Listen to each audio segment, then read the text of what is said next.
Every trend gets broken eventually, right? It's just the way trends work, or their streaks, or whatever the case may be. Nothing lasts forever. I've spent a lot of time the last, pretty much the entire college football season, telling you that Michigan is good for one game a year where they beat themselves due to poor play, arrogant play calling, whatever the case may be. And it looked like that was primed and ready to be the case in the Rose Bowl. Get a muff punt for a touchdown, you nearly muff another punt that you catch at the 1 yard line, have to shove your way out of, calling a flea flicker on 2nd and 10 when you had Alabama's back to the wall, and ended up being punting and giving them the ball back. It just was prime Michigan screw up time, and they won. They bucked that trend for that game. Can they buck the trend in the national championship game tonight and make sure that they don't have that in their back pocket, that they don't have that once a year screw up that they have continually had under Jim Harbaugh? I think so. On the flip side of the matchup, Washington is trying to buck a trend too. Every time this year that there was an even remote possibility that they were going to lose or could lose, that it was going to be a even competitive game, there were many people who predicted Washington to lose, that they were not as good as advertised, that they weren't one of the 4 best teams in the country, didn't deserve to be here. And each time they were going to set to play Oregon, it's going to be, hey, this is the time they're going to lose. Give me the Ducks. And each time, Washington won. So if streaks are meant to be broken, if trends are meant to be snapped, which one of them happens tonight? Because I don't think anybody's picking Washington to win tonight. I don't think many people are saying that it's the Huskies' title to lose. I think the overwhelming majority of people are picking Michigan to win the title. And whether that's fair or not, whether that's right or wrong, we'll find out later this evening. But that's the consensus, is that it's Michigan's title to lose.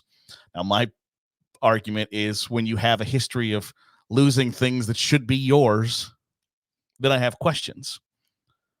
But that's what it ultimately comes down to. Which trend is going to be broken? Which streak is going to be snapped? Each time Washington has been told you're going to lose, they haven't. Each year Michigan is good for one game where they beat themselves, and they haven't yet. And I don't know that I foresee it happening tonight either. I think Washington can outscore Michigan if it gets into a shootout. But I don't know how comfortable I would be getting into a shootout, because I don't know that I would want to be in one of those games where the first one to make a big mistake loses. And I'm not talking about, the whole you went for it on 4th and 2 and didn't get it, or it's a ill-opportune interception thrown, or a catch and run that turns into a fumble, or a muff punt, or whatever the case may be. The first big mistake, the first time somebody makes a mistake, a point-costing mistake, and the game turns, I don't know that I would want to be in that position if I was Washington. Michigan proved that it can get after the quarterback on anybody against the Rose Bowl, in the Rose Bowl against Alabama. Now, Michael Penix Jr. isn't the athlete that Jalen Milroe is. I think Jalen Milroe, some of the sacks come from a little bit of inexperience, holding on to the ball a little bit too much. Michael Penix Jr. is not going to be able to run his way necessarily out of harm's way. So I wonder how that matchup comes into play. It could be, and I think will be an interesting one. But when push comes to shove, I think Michigan is able to push around on the offensive line darn near everybody in America, or anybody in America that they have to / want to. I think that's the case, is that they can run the football with anybody on anybody that's on the schedule. And then if that's successful, you can do all of the things you want to do after that. Play action passes, take deep shots downfield, take 5 to 7 step drops, and throw the football efficiently and effectively like J.J. McCarthy has done. And I think that's the difference, that when you want to do what you want to do, it's more likely that Michigan is successful in that area than Washington, in my eyes. I don't know that the Huskies match up great with Michigan. I think Alabama did match up pretty well with Michigan. On the defensive side of the ball for the Wolverines, I don't know what the game plan. I don't have a great feel of, because it really, do you just say we're going to make sure this one wide receiver doesn't beat us, and if somebody else does, like, congratulations, way to go? I don't know. I think the idea is probably we're going to get after Michael Penix Jr. and force him to throw the football pretty quickly. I don't know if that's playing into his hand or not. I don't know if basically saying this guy who, I mean, yesterday I told you I think deserves a whole heck of a lot of praise for his performance in his college football career. Like, we're going to make that guy beat us. Because by blitzing Michael Penix Jr., that's kind of what you're doing. If you drop 7 or 8 guys in coverage every play, you are basically telling those wide receivers and those running backs to beat you. If you're going to blitz Michael Penix Jr., you're saying, I dare you, quarterback who led Indiana to a top 10 ranking and has now led Washington to the national title game, to beat us. And I think that's a bad idea, because I think you're putting the ball in the hands of the one guy who can beat you.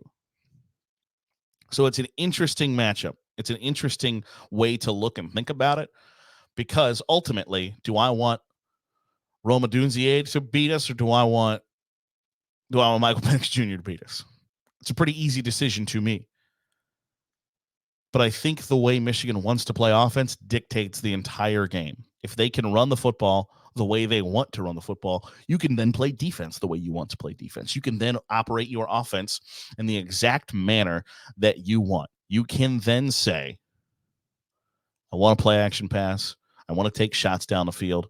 I want to grind Washington down and then mix in the get rich quick play action pass, 2-play 75-yard touchdown drives, and open up a can. That's how I think Michigan wants to play. They want to play we're going to grind you down, and then once you're beat, that snowball's coming downhill at you fast. There's nothing you can do to stop it. The longer you let Washington hang around, I think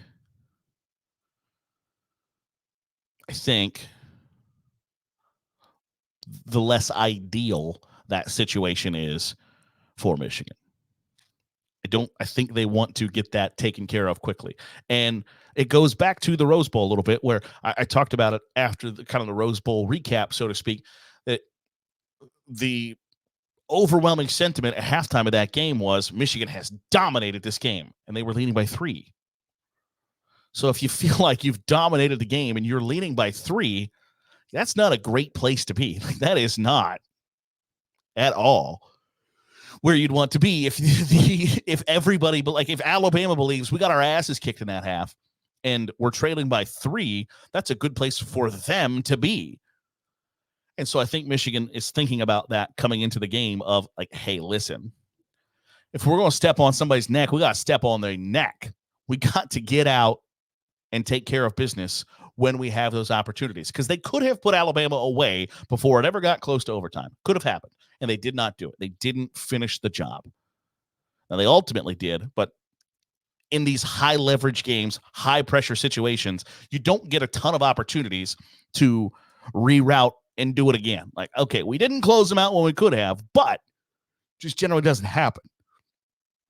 So you have to take advantage of that in the national championship game. And I think once you've kind of had that experience of like, here's what happens when you don't do it, you make sure it does happen when you get that opportunity a second time. So there are two trends. Washington bucking the trend of every time people think they're going to lose, they don't, or Michigan going in an undefeated season. And what the repercussions of that are going to be wide-ranging, and we'll talk about this week. But it's a somewhat fascinating national championship game, and I hate the fact that it's on a Monday. There's no talk about it today. Nobody's like over the moon excited that tonight's a national championship game. The NFL playoff order being set yesterday, is garnering more talk than the national title game. I don't like that. I think for a sport that plays its entire season on one day to then come back like, hey, the most important game, by the way, is a date you will never associate with college football. Cool. I think stinks. But that's the hand that's dealt.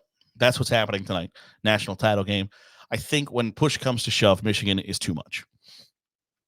Now, again, I was wrong in the semifinals. I thought we would get a Texas-Alabama title game, and here we are with Michigan-Washington. So take that with a grain of salt. I don't think it's a super high-scoring game. I'm going to go like Michigan 31, Washington 20. I don't know that it's ever really in doubt. Michigan's comfortable, but Washington's going to put up a hell of a fight. So 31-20 is my final score prediction. We'll come back tomorrow, see how we did. I think Michael Penix Jr. is still going to perform pretty well. I think Blake Corum probably rushes for 140 yards on 20-some-odd carries, 2 touchdowns. Michigan doesn't rely on J.J. McCarthy to go out and win the game. I don't know that Washington puts them in a position where, like, J.J., it's in your hands. You got to go get us a title. I don't think it ever gets that point. So 31-20, Michigan the win is my official college football playoff national championship game prediction. We'll see how we did tomorrow. We'll recap the entire thing and look at how a title was won on Monday night. I'll look forward to chatting with you then. This has been today's episode of the Daily Huddle. Make sure you are subscribed to the channel. If you're watching here on YouTube, hit that subscribe button. Make sure you're getting all that great college football content we're pumping out here on Saturday Glory. And if you are listening on a podcast feed, drop a 5-star review. It goes a long way in helping out the channel. Recapping the title game tomorrow right here on the Daily Huddle with Saturday Glory.